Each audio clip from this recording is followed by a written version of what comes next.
Sober up. COVID-19 respects no national borders, no social bounds, no political systems, and no cultural values. It hits us just as hard. It levels the world.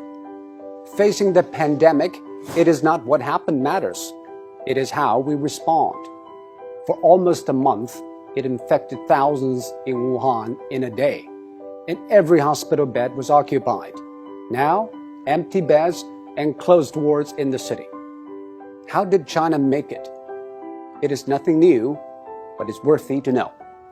According to an initial WHO report, an infected person appears to spread it to an average of 2.6 people. And after 10 generations of transmission, with each taking 5 or 6 days, that one initial case has spawned 3,500 in matters of days. And that is what the world is seeing. What China did is to break the cycle by human intervention. The scale unprecedented in history. Extreme, draconian, and aggressive.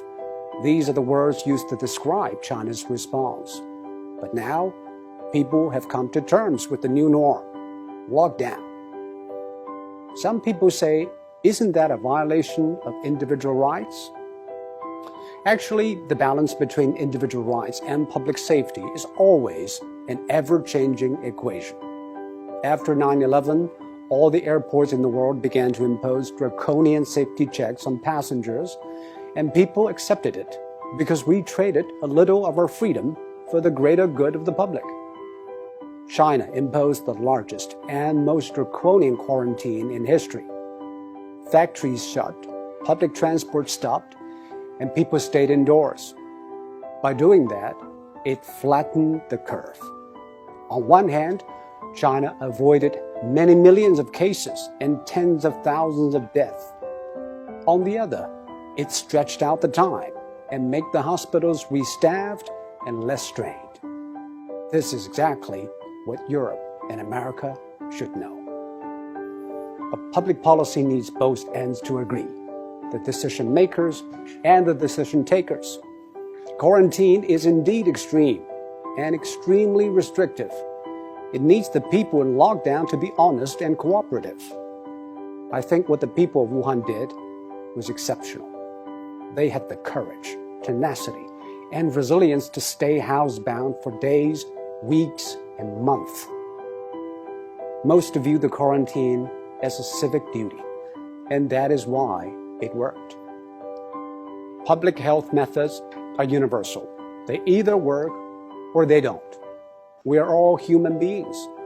Our epidemiology is the same, but we have different economies, demographies, and sociologies.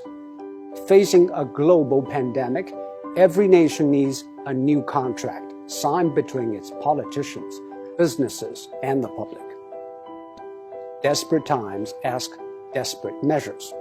This is a desperate time, and we should not put politics ahead of public health, now more than ever. The new coronavirus has been claimed by ideologues. Donald Trump said it justified tighter border control. Bernie Sanders linked it to free health care. While in Singapore, every infection case is followed and dealt with. Bit by bit, every country is testing its methods through trial and error. Some paid a high price, and some set a high bar. We should all move ahead with humility. There is no decision without trade-offs, and most of all, there's nothing without skin in the game. And now, the whole world has learned, or is learning, to play.